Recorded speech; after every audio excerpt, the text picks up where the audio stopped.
Keluaran 19. Tuhan menampakkan diri di Gunung Sinai. Pada bulan ketiga setelah orang Israel keluar dari tanah Mesir, mereka tiba di padang gurun Sinai pada hari itu juga. Setelah mereka berangkat dari Rafidim, tibalah mereka di padang gurun Sinai. Lalu mereka berkemah di padang gurun.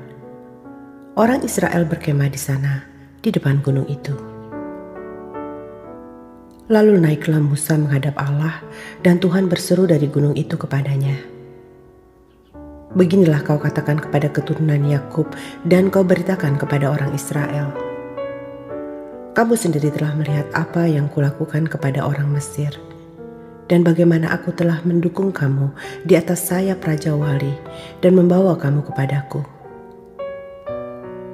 Jadi sekarang, jika kamu sungguh-sungguh mendengarkan firman-Ku dan berpegang pada perjanjian-Ku, maka kamu akan menjadi harta kesayangan-Ku sendiri dari antara segala bangsa, sebab Akulah yang empunya seluruh bumi. Kamu akan menjadi bagiku kerajaan imam dan bangsa yang kudus.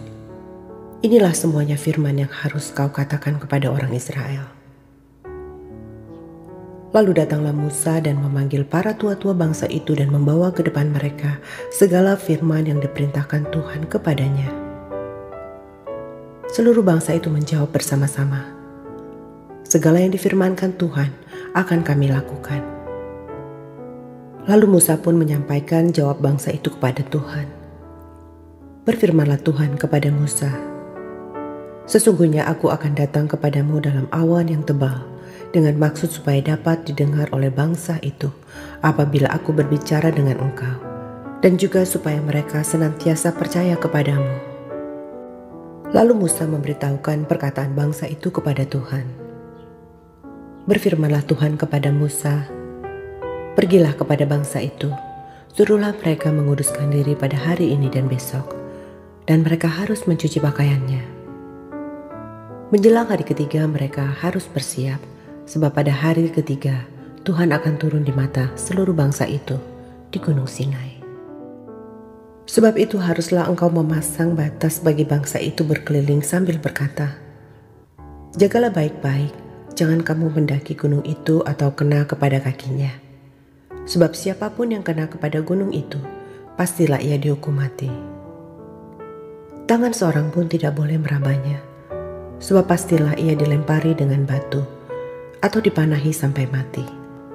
Baik binatang, baik manusia, ia tidak akan dibiarkan hidup.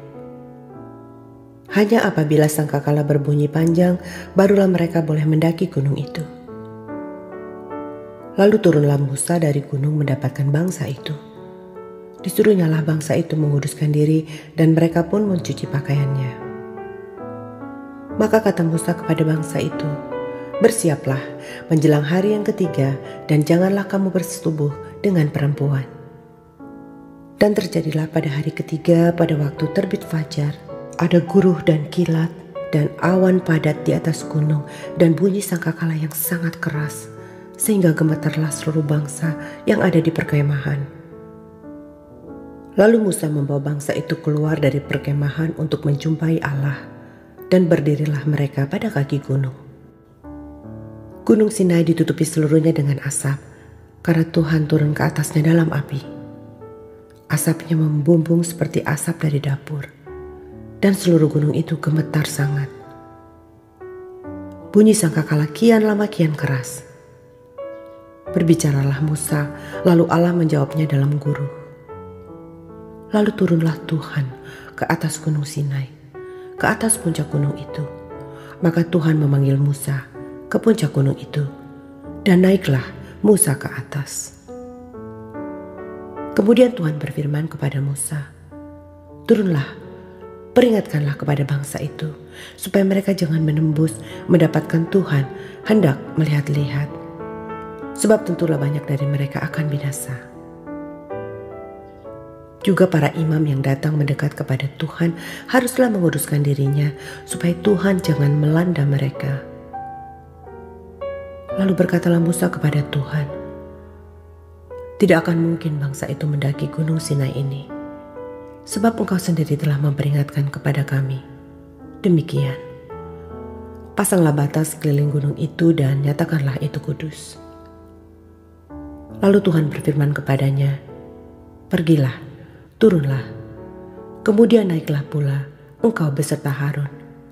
Tetapi para imam dan rakyat tidak boleh menembus untuk mendaki menghadap Tuhan, supaya mereka jangan dilandanya. Lalu turunlah Musa mendapatkan bangsa itu dan menyatakan hal itu kepada mereka. Keluaran 20. Ke-10 firman. Lalu Allah mengucapkan segala firman ini. Akulah Tuhan Allahmu yang membawa engkau keluar dari tanah Mesir, dari tempat perbudakan. Jangan ada padamu Allah lain di hadapanku. Jangan membuat bagimu patung yang menyerupai apapun yang ada di langit di atas, atau yang ada di bumi di bawah, atau yang ada di dalam air di bawah bumi.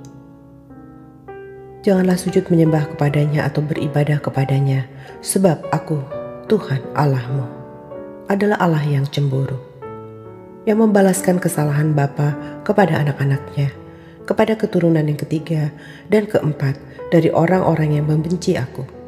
Tetapi aku menunjukkan kasih setia kepada beribu-ribu orang, yaitu mereka yang mengasihi aku dan yang berpegang pada perintah-perintahku. Janganlah menyebut nama Tuhan Allahmu dengan sembarangan, sebab Tuhan akan memandang bersalah orang yang menyebut namanya dengan sembarangan. Ingatlah dan kuduskanlah hari Sabat. 6 hari lamanya engkau akan bekerja dan melakukan segala pekerjaanmu. Tetapi hari ke-7 adalah hari Sabat Tuhan Allahmu. Maka janganlah melakukan suatu pekerjaan, engkau atau anakmu laki-laki, atau anakmu perempuan, atau hambamu laki-laki, atau hambamu perempuan, atau hewanmu, atau orang asing yang di tempat kediamanmu. Sebab 6 hari lamanya Tuhan menjadikan langit dan bumi, laut dan segala isinya, dan ia berhenti pada hari ke-7.